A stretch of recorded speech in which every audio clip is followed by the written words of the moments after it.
This is lesson 1.5.b, and our objectives today are to find the slope of a line given 2 points. We will also determine the average rate of change. Let's take us some notes. So our slope is also called rate of change. That's another name for slope. Slope, as you probably remember too, is our rise over our run. Slope in a linear equation, and I'll write this out, y equals mx plus b, is our m. We'll circle that. And then another way to think about slope is the change of y over the change of x. So we take one of our y coordinates, subtract the other one, and then we do the same thing for our x coordinates. So we have x2 minus x1. Those are all different ways that we represent slope. And again, slope is also rate of change. Let's try some examples given a couple of points. If we want to find the slope of a line given these 2 points, so we have x1, y1, and this one should actually be x2, y2. So let's just fix that. That's a 2. That one's a 2 as well. So we have a couple of points that we have pulled off of a line, and we want to find the slope. The way that we find the slope then, remember, is the change of y over the change of x, our rise over our run. So our y coordinates always go on top, and it doesn't matter which order that we do it. So we could do y1 minus y2 as long as on the bottom we also do x1 minus x2. I'm going to go ahead and do y2 minus y1. So we have 2 right here minus the 8. So 2 minus 8 as our numerator. That's our change in our y's. That's our rise. And then we do our change in our x's, which is our run. So we look at our -1. We have to do that first since we did the 2 first.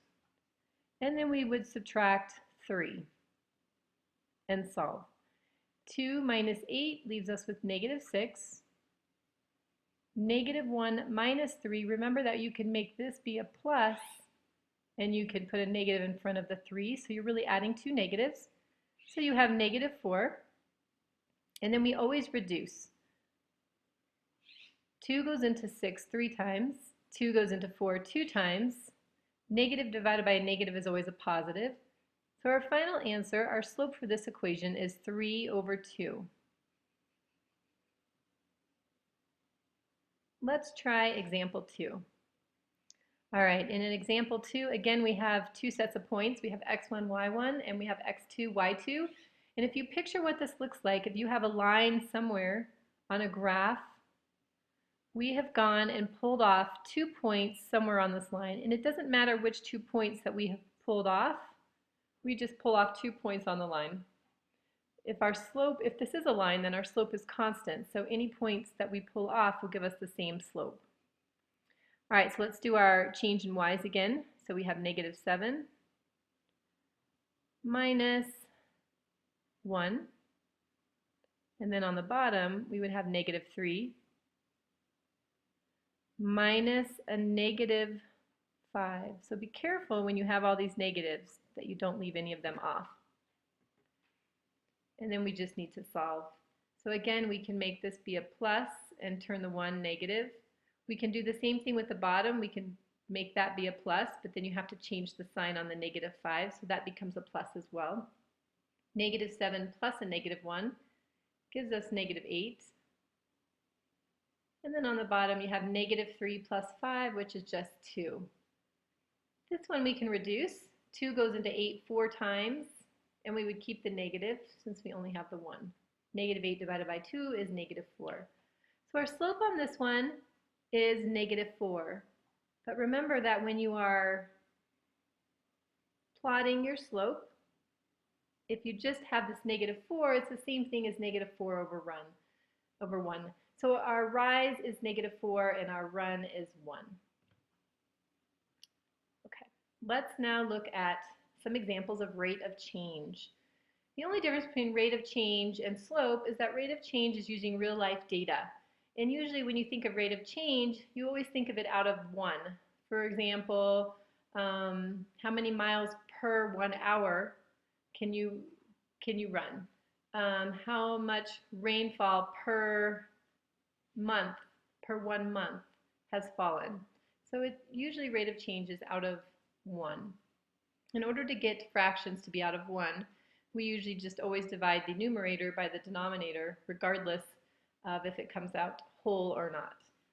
So in our example here, we have two measurements that were taken from a car to help determine the average miles per 1 gallon from a Toyota Prius.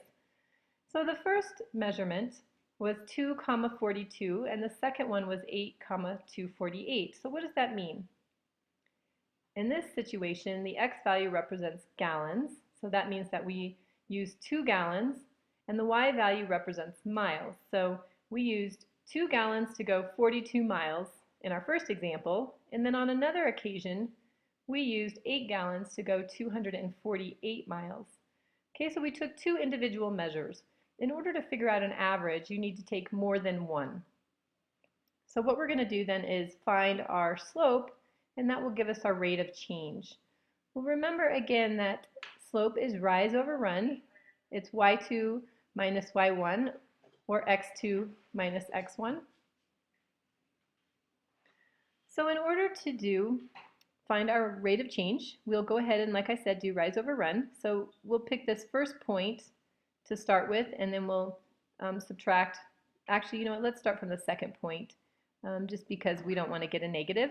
So let's start with 248 as our y2 and 42 as our y1. So we'll do 248 minus 42, so that's y2 minus y1. Then we'll do 8 minus 2. And again, we could have switched it, but when I looked at it, I thought I don't really want to have negative over negative. It's just easier to keep it all positive. So 248 minus 42 is 206. And you can use a calculator if you need to. 8 minus 2 is also 6. Well, here is where you might be tempted to just reduce it or leave it. But when we're doing rate of change, I'm going to pull up a calculator, and I am going to go ahead and type in 206 divided by 6 in order to get my answer out of 1. So my average rate of change in this example is 34.3333. I'll just round it to 34.3 miles per gallon.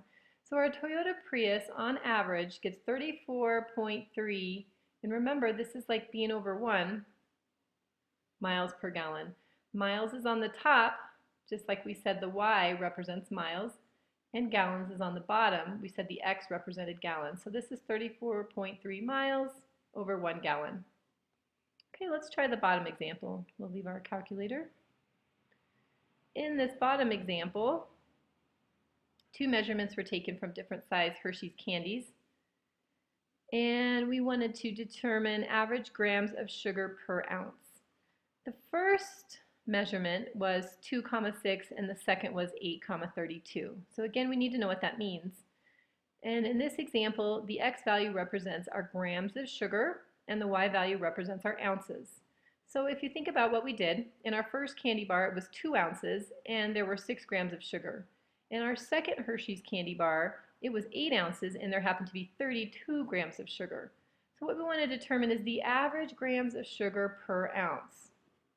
Okay, that way if you eat a lot of Hershey's candy bars, you will know approximately how many grams of sugar you're eating per ounce. So again, we need to choose one of these to go first, and I'm going to choose the 8,32. I'll call that my X1, or my X2, Y2, and the 2,6 will be my X1, Y1. Again, it doesn't really matter which one, just as long as you keep it consistent from top to bottom. So let's do our rise. So 32 minus 6, and again, since I started with the 32, I need to start with the 8. So my run will be 8 minus 2. And we'll do some math, and we'll get 26 on the top, 32 minus 6. And we get 6 again on the bottom. Okay, and we'll use our calculator. We'll do 26 divided by 6, and we end up with, we're getting a lot of these 0.333s, but we end up with approximately 4.3. Now, one thing that's important for you guys when you're doing rate of change is that you always put your units on here. We need to know what this is. This is our rise. So if you ever can't remember, look back at the problem. It says that the Y value represents ounces. So we know that this is 4.3 ounces because this is on top. And if it's easier to write it this way, over 1, and if you're not sure, again, go back and look at what the X value represents. It represents grams of sugar. So this is 4.3 ounces over 1 gram of sugar. Okay, so 4.3 ounces per gram, and that's our rate of change.